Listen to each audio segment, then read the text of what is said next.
that failure isn't real. That's what I want people to take away. Failure is not, it's only failure if you stop, right? It's only failure if you stop. So I always say, get started. Get started. When I started my podcast, I didn't have all the bells and whistles. I didn't have the fancy microphone and the green screen and the lights and the graphics. I didn't have any of that stuff. I didn't even really know what I was going to talk about because I started it just talking about fitness and health and Yeah. wellness. But then I figured out that the principles that I use to help people in the gym can really be attributed to almost any struggle, right? Mm. Because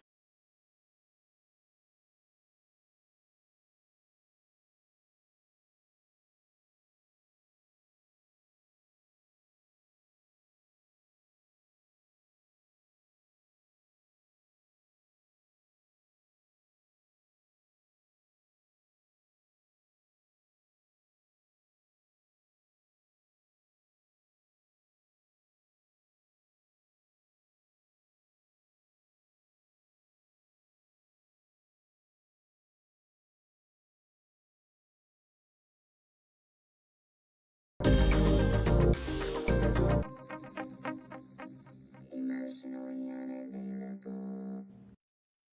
Okay, here we are. Nice to meet you. Um, all right. To begin with, I'll just have to be honest.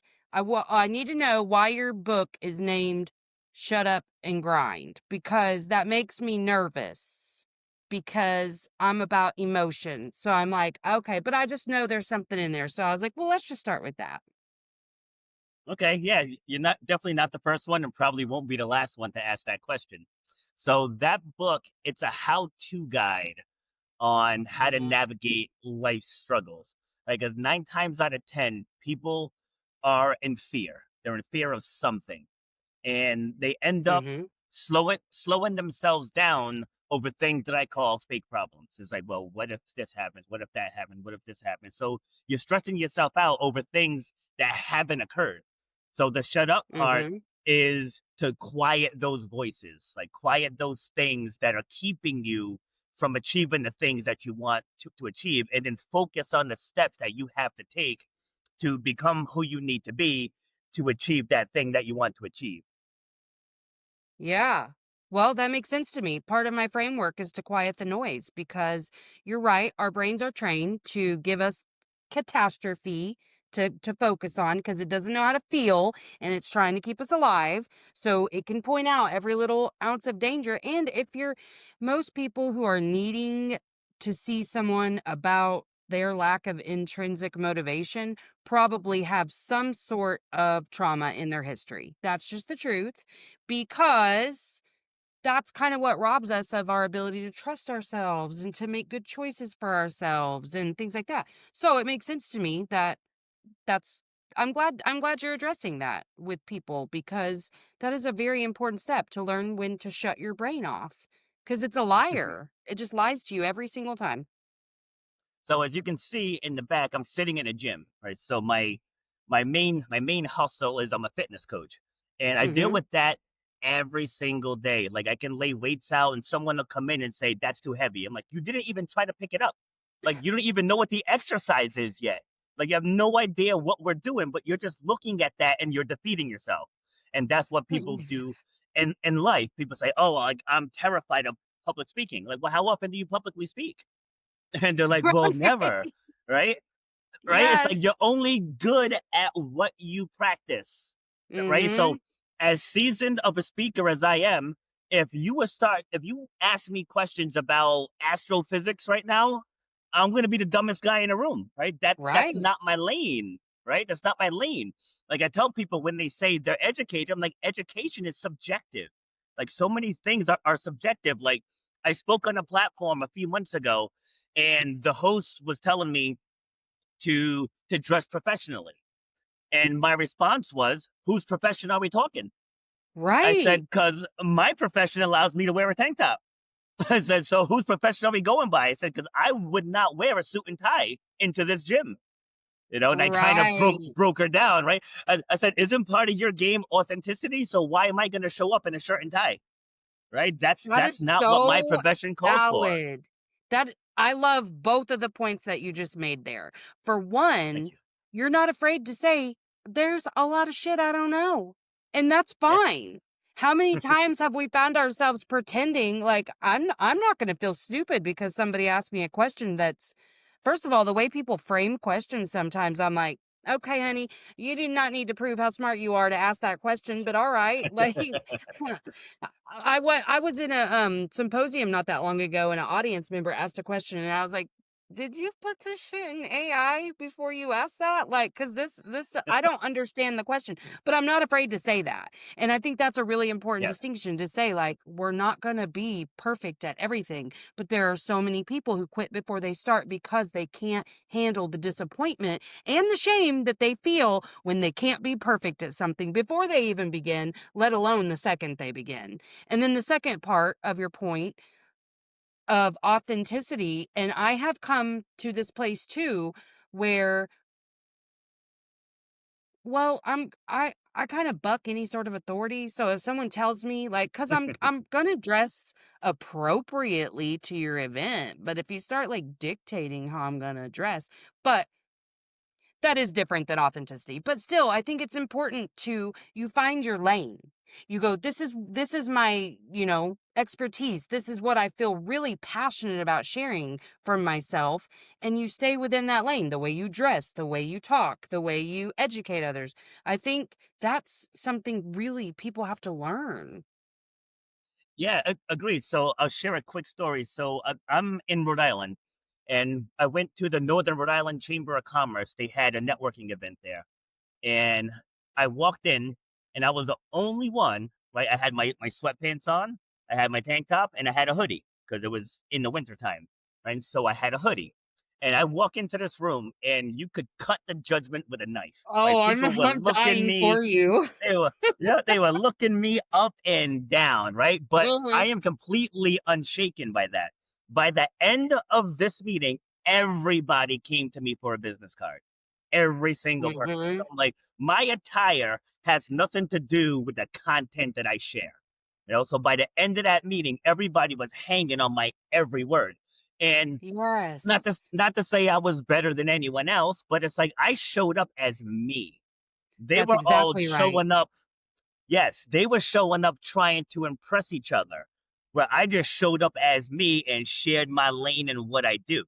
And they Yes. gravitated toward that authenticity where, to your point, people try to be the smartest person in the room. And you don't have to be. I'm a college dropout, and I mentor people with PhDs and masters as a That's college right. dropout. So going back to the education is subjective. Like I helped a woman with a master's in marketing create a marketing plan. Because And you're like, she because what people don't understand is when you get a degree in marketing, you're being taught to market for corporations. You're not taught how to brand yourself. So even though she right. had that master's, she had no clue how to brand herself. And here I She am didn't know with what no about degree. her made her stand out. She didn't know what her zone of genius was. Yes, Yes. exactly. Yeah, I Absolutely. love that. So my And book just is picturing you, like, I go ahead. believe you 100% that you were, like, so well received in that environment because people are magnetized to you when you show up just as you are because you're not Yes. in there to prove anything other than, "Hey, I'm someone you probably wanna work with." Yes. So another quick one. I went to a fitness conference out in California, and these things are so annoying because people just try to like speak about how educated they are. Like this guy's Yeah. like, "Yeah, I was at the gym the other day working my gastrocs." Who talks like Oh, that? go Right? Nobody talks like that. You were working your calves, working my gastrocs, and then my iliopsoas was a little bit No, you're tight. And I'm killing like, oh my God, get me. me out of here. Like, get me. Like, nobody speaks like that. And even when I go to the doctor's talking all this, not like, dude, talk to me like I'm five. Right? Talk to me like I'm five. It's Yes. you Yes. have all the degrees on the wall. You're a smart man. I'm sure you are, but I have no clue what you're talking about. So Mhm. when you're trying to connect with people, you have to connect with them where they are. Like even here in the gym, I actually had someone leave a Yelp review. This is probably 12, 13 years ago, questioning if I was certified because I don't speak in all that trainer jargon. It's like I Oh, speak to people in the language that they understand.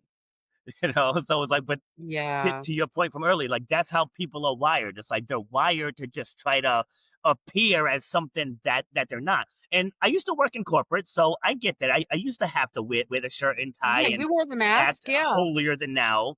Yeah, And that wasn't me though. It was not me until it ultimately burned me out.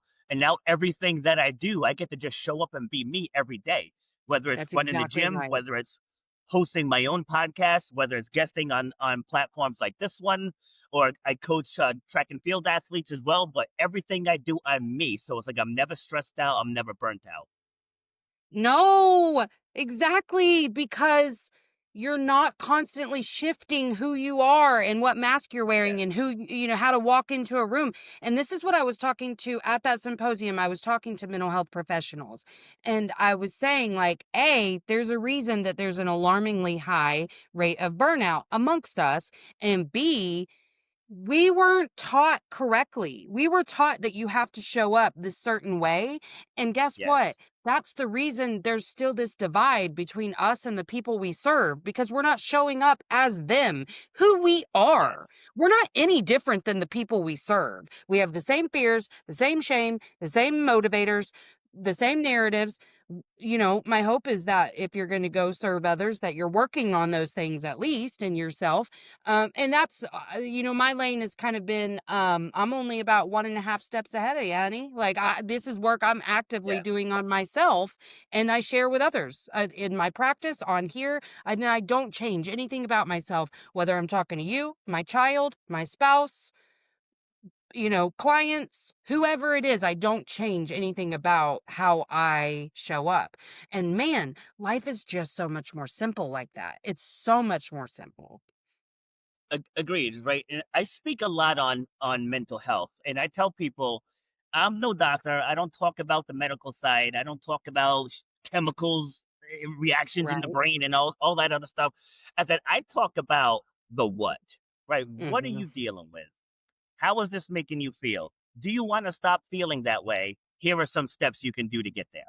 And like that's essentially what my book is. So my book is 15 chapters, but there's 13 worksheets built into those Oh. 15 chapters. Because people always ask me, like, how are you always positive? How are you always this? How are you always that? So it's like, you know what? Let me write a book showing how I did it all. So like these are things that I actually lived through. Like, for example, just 2 years ago, to your point, like we're only a couple steps ahead of the people we serve. Just 2 years ago, February 20th, 2023, I was homeless. I was homeless. I had nowhere to live. I was bouncing in and out of hotels. I dropped the keys on my desk and I walked away from my own gym business because I had an issue with a business partner and I wasn't being Hmm. paid for almost an entire year. So I ended up losing my house, losing my car. My kids were split up. Like it was a very, very dark time. And I humbled Part myself time, at the yeah. age of 48 and I called my mom and I was like, "Can I come home?" First time since I moved out at 19 did I ever go back home, Hmm. and that was a blessing in disguise. But we'll touch on that later if time allows. So I get back home, and at first I went there. I went into the dark place. Yeah. Right, and I'm usually not one that gets about. I'm like I'm 48 years old. I'm like society's gonna friggin' kill me for coming and literally living in my mom's basement. I'm like, I walked away from my longtime gym clients and I was just not in a good place. I was drinking like crazy.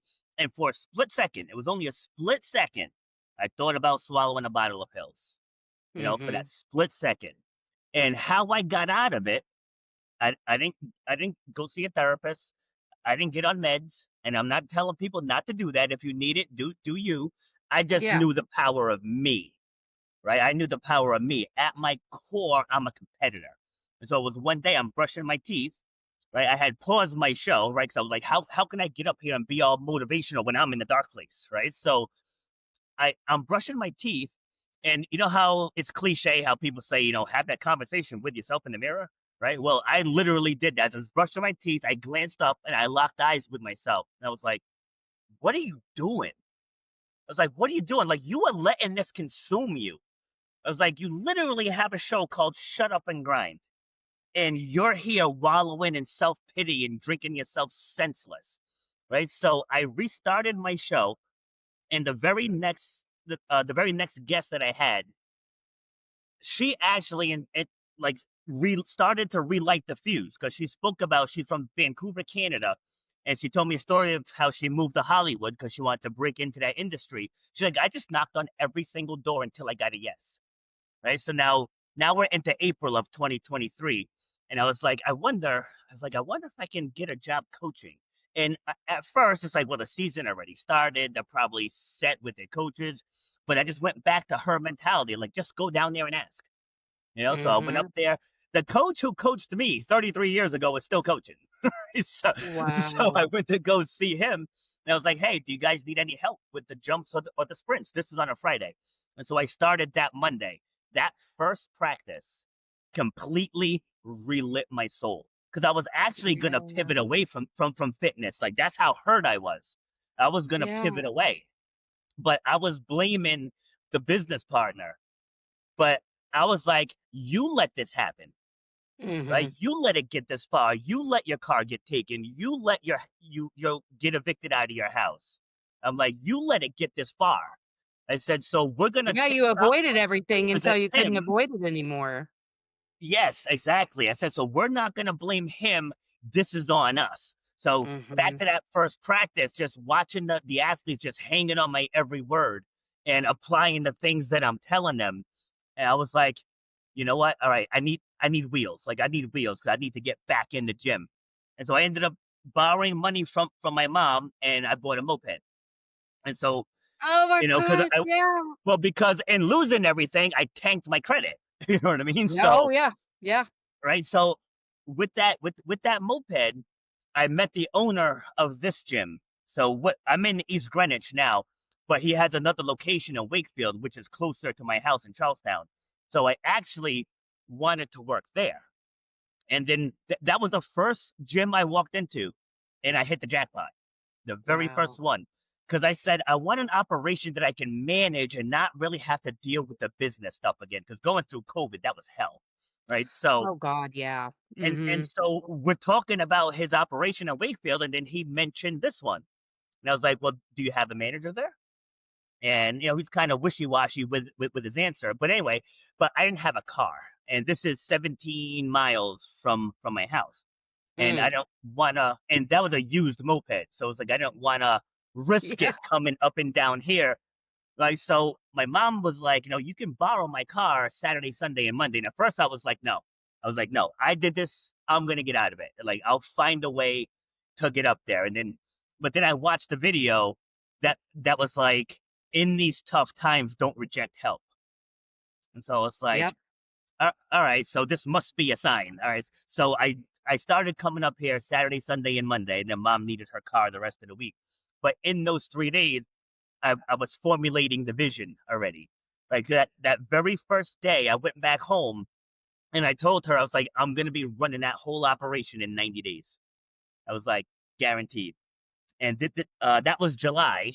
I bought a car in August, and then I was full time in September.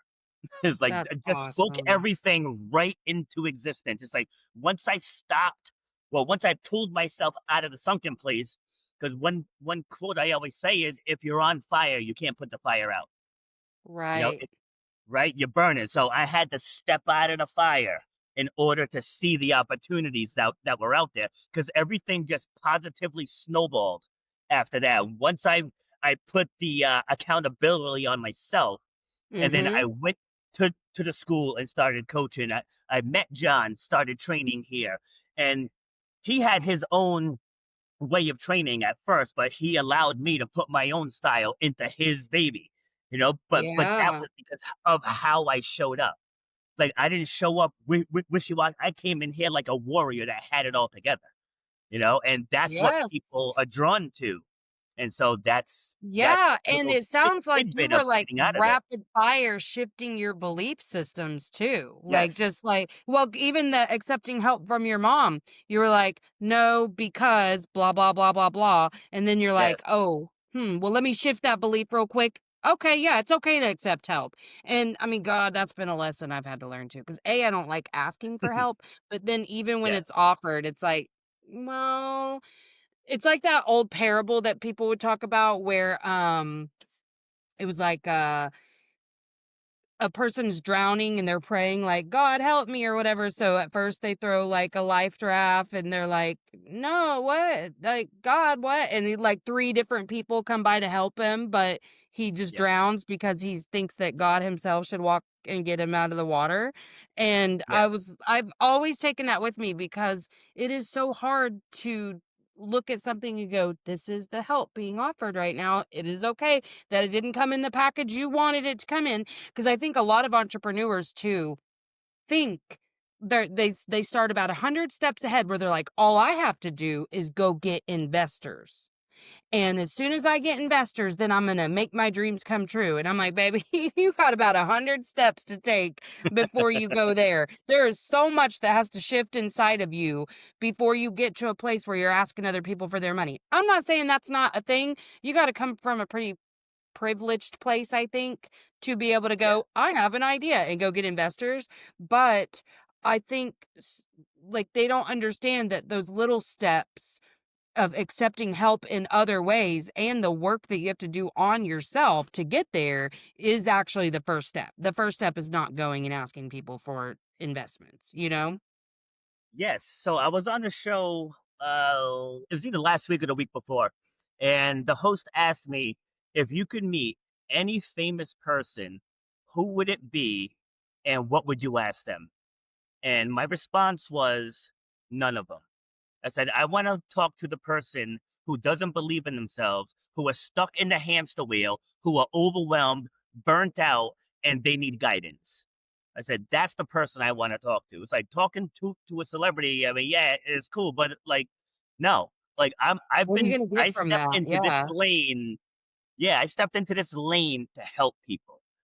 Taking Mm-hmm. the things that I've been through. Like I've been through divorce. I watched my father die. As I mentioned, I lost everything. I was told I'd never run a jump again in 2009, and I overcame that 220 races later.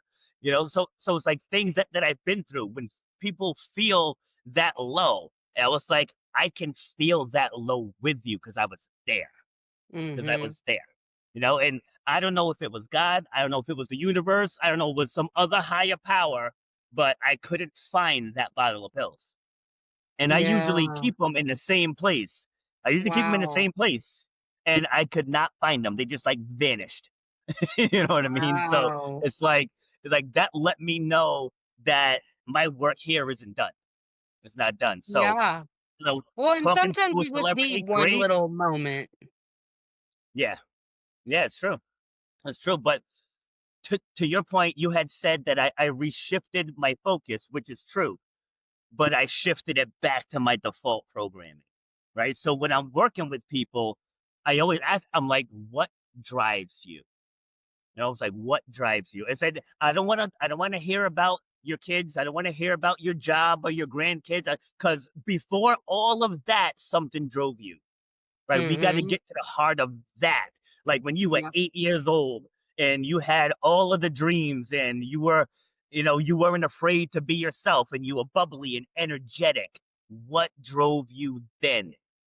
Because that's what Yeah. got me through that diagnosis in 2009 when the doctor's like, you're never going to run a jump again. I was like, how do you know? Right? You're not in Yeah. charge of my healing, right? You're not in charge of my health. Brain heals the body. I was like, so I'll decide how I come back from this. You guys handle the surgery. I'll handle the healing.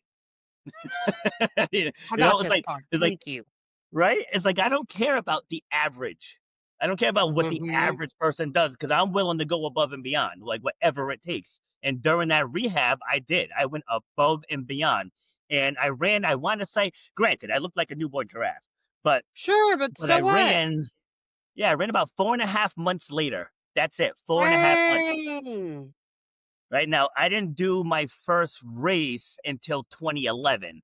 And that, because in the midst of that rehab, I also donated a kidney to my sister. so, so coming back from that, Well, okay. right? Shit.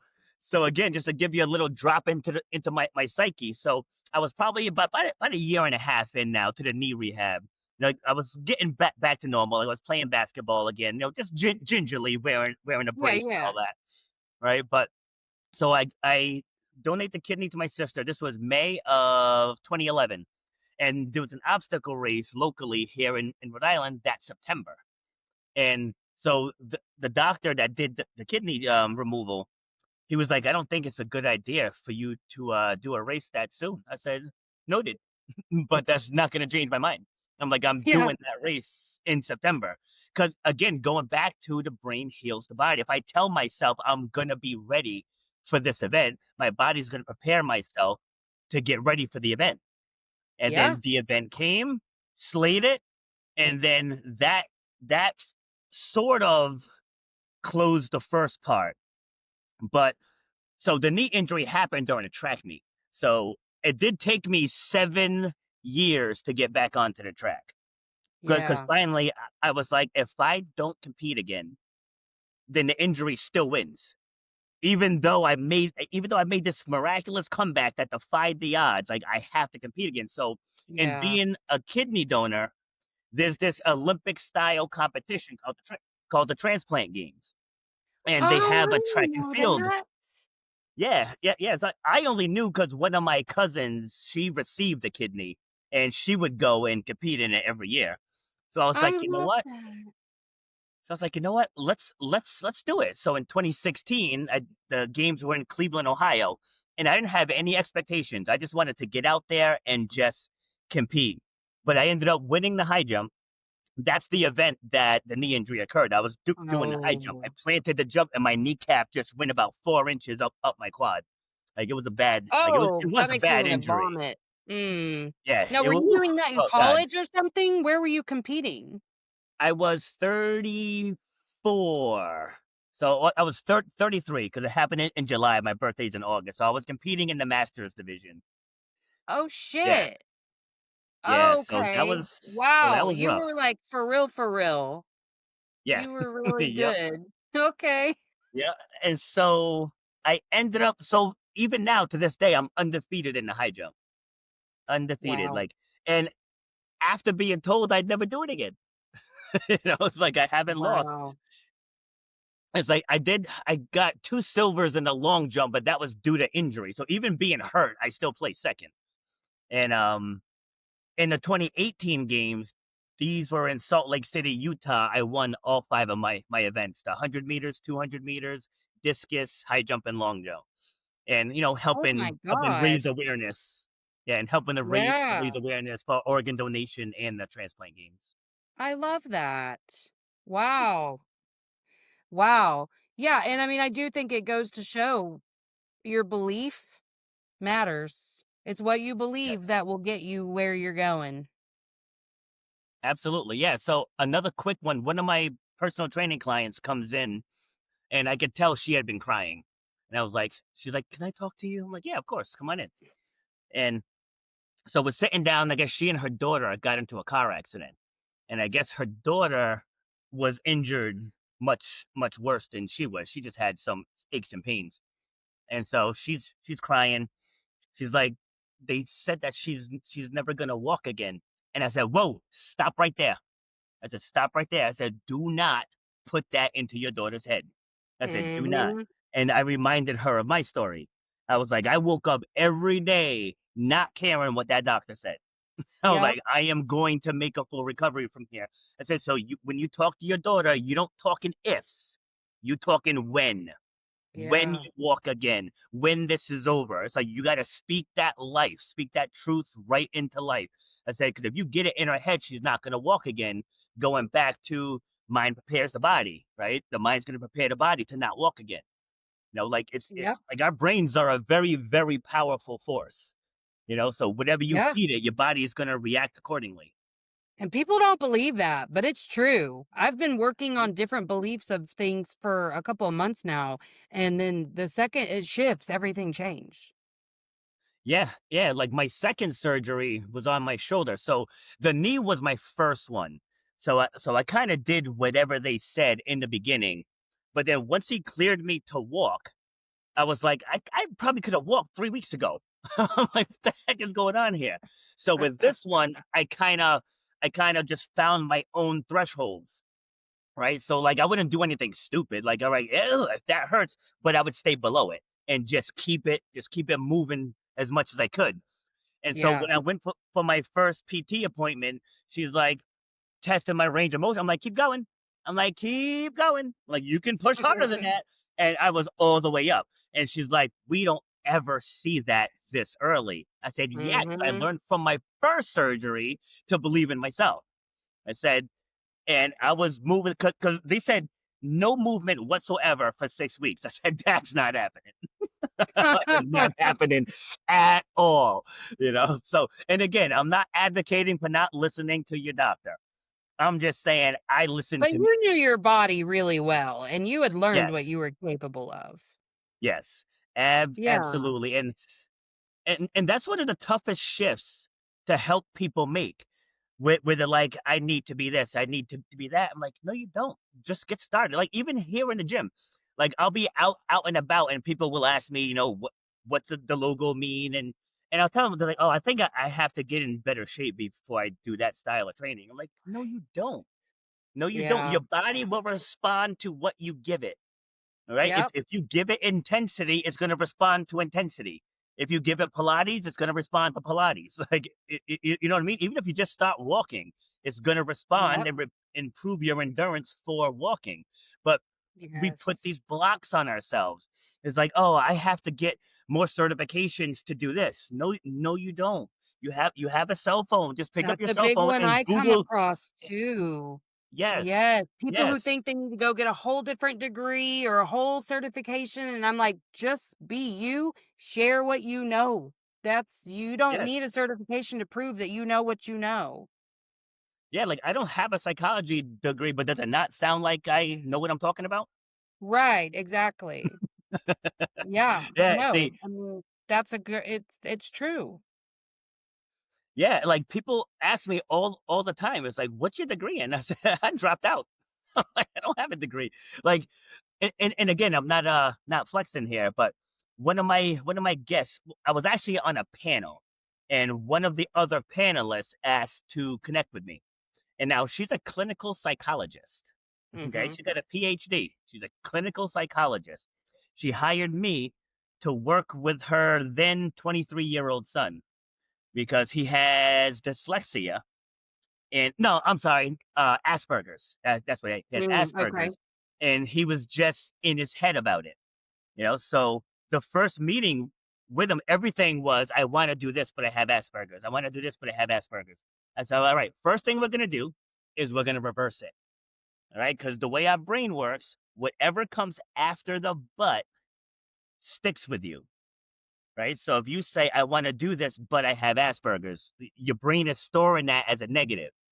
But if you say, I Mhm. have Asperger's, but I'm going to do this, now it Yeah. shifts to the, but I'm going to do this.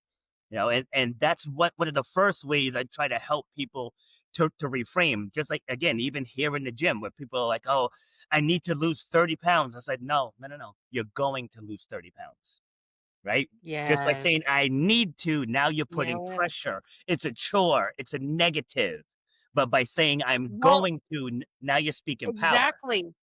No, it's so much different, and depending on how woo-woo you wanna get with that, because 'cause I'm pretty woo-woo, I was learning about this and, they were saying, well, as long as your energy that you're putting out is "I need," you're gonna stay in the energy of needing. You're not going to Yes. do anything. You're just Yep. gonna need to do it. And so I have really shifted my wording too to, "No, I'm going to." Yeah, yeah, it's huge. Like I do obstacle races, and I think you can see the shirt behind me over there. Yeah, over there. That's from a Yeah, yeah, Spartan yeah. piece that I did in New Jersey. It's on a mountain. I went with three other people. Now this was my probably 16th time on that mountain, so I'm very battle tested there. But the three people I went with, it was their first time. Excuse me. So one of the women, now she's been training with me off and on for like 8 years now, I want to say, and she vowed to never do a mountain race. So I convinced her to do the race, and from pretty much mile 3, from mile 3 to 14, I had to talk her off the ledge. Like she was just, I can't do this. You're crazy. I can't believe you got me here. Yeah. It was like at one point going up the mountain, this other racer, because like uphills are my strong point. So like I'll usually push a little and then I'll wait and let them catch up. So this other guy, he's like, "Are you Foster?" I was like, "Yeah." He's like, "She's gonna kill you." I was like, "Oh god." Right. But this is what I told. I said, "Look, we're at mile 3. Let's just get to mile 4." It's like you're thinking about the end. Don't think about Yep. the end. Only think about mile You 4. got to run the Right? mile you're in, man. Yes. Then we get to mile 4. Then we reassess. All right, mile 5, and we literally repeated that for every single mile. And now I was battling a knee thing myself, and so she kept asking me, "How are your knees?" Now, to be real, they were screaming, but I didn't want to let her know that, Yeah. because she was feeding off of my strength, So I just like, I'm fine. Let's just focus on you, one step in front of the other. Let's do the obstacles, and she ended up getting all the way through. But by mile 3, that doubt already crept in. And now, mind you, it took us 7 hours to do that race, 7 hours and Wow. change. And so it was like probably a solid 5.5 hours that she battled those demons to get through to the end. So at the end, she was like, "I'm glad I did it, but F you." Yeah, exactly. Exactly. Oh, I used to be a runner, not like a good one, but like for fun. Really, I just found a way to punish myself, but, like, Mm, I really liked 5Ks, and then I got into half marathons, did 1 full, and was like, "This is not for me." Then I kinda quit running after that because that took the yes. love of the game out for me. But it is funny that when I learned to run the mile I was in, it made me think about so many other times I and especially my children had been told to think. Well, you need to be thinking about such and such, like you're in 5th grade now. Well, when you get to high school, honey, he's in 5th grade. Why the fuck are we talking to him about high school? Like what? And how many times, and as a mom, I had to start saying like, we're running the mile we're in. That's what we're doing. We're trying to get through 5th Hmm. grade. So we're not going to think about high school right now, and I'm going to ask you not to also. But it was all the time. But really, truly, learning that and running did help me apply that everywhere. Yeah, yeah, I love it. I had a talk like that earlier this week. It was Tuesday, and someone was sweating something that's happening on Sunday. Right? And I'm like, worry Mm-hmm. about Sunday when Sunday gets here, or maybe Saturday night Yes. or something. Plan, but like, why you stress? It's 5 days away. It's like you're taking away joy from today because you're worried about an event that's not even Yeah. here yet. Right? It's not even here yet. It's like Or get how a many steak. people have the Sunday scaries? Their entire Yes. Sunday's ruined because they know tomorrow they go back to work. I'm like, man, that's Oh when yes. I quit Yes. having that type of mindset, everything, it's a big shift because you learn to enjoy what you're experiencing right here, right now. Yeah. See, and that's when people say that. Well, just this is who I am. I was like, no, it's like that's not who you are. That's what you think. Right? That's what you That think. kinda drives me crazy. Well, it's who I am, Yes. and I'm like, "Okay, well, fine, if I allow you to think that, fine, but also, like, then why are you even attempting to get help? Because you clearly have a belief that this is who you are and nothing about who you are can shift. So, Yeah. are you prepared to be wrong about who you think you are? Because otherwise, I don't know what we're doing here." Yeah, and like this version of me, this is probably like, I mean, I'm 51 now. This is probably version, I don't know, 45, I'd say. You Right, know, right? right. Like if you judge me from when I was in my mid 20s, where I was young, I got into management Mhm. young, so I was feeling myself young, and I was very boisterous, and I would tell anybody all about themselves. I didn't take anybody's crap, right? And that's not me. That's not me Yeah. anymore. It's like because at that time, that's what I chose, and that's what people don't realize. That's not who you are. That's what you're choosing. Like if you look to Yes. to look at everything in life through a negative lens, that's a choice, right? You're Yes. choosing that. So like this version of me came because I switched my choices. I'm like, I'm gonna stop fighting to be right. It's like, all right, what do you win from being right? Yeah. Nothing. You end up Yeah. tearing down your partner or tearing down your friend, your coworker, like, and you just start tearing people down to say, I'm right. So Yep. now it's like, this is my thought process. You know what? I'll use politics as an example, right? It's like you can like whoever you want to like. I can like whoever I want to like, right? And liking someone or something doesn't mean you like it in totality, right? There's probably things about your husband that you can't stand, right? See, Pointing, absolutely. See, that's what pointing that's at what people face. have to understand, right? Like you could love onions. I hate onions. That doesn't mean we can't be friends, right? You Yeah. could vote red. I could vote blue. That doesn't mean we can't be friends. It's like we only get one shot at this life, and why do you want to spend it fighting? I press this button, Yeah. you press that button. Now let's go have lunch. Yeah. I love it. So what do you think if we were to give an actionable takeaway, how do you wrap up what you're teaching people into a pretty little bow that they can take away from this conversation? That failure isn't real. That's what I want people to take away. Failure's not, it's only Wow. failure if you stop, right? It's only failure if you Yeah. stop. So I always say, get started. Get started. When I started my podcast, I didn't have all the bells and whistles. I didn't have the fancy Yep. microphone and the green screen and the lights and the graphics. I didn't have any of that stuff. I didn't even really know what I was going to talk about because I started it just talking about fitness and health and Yeah. wellness.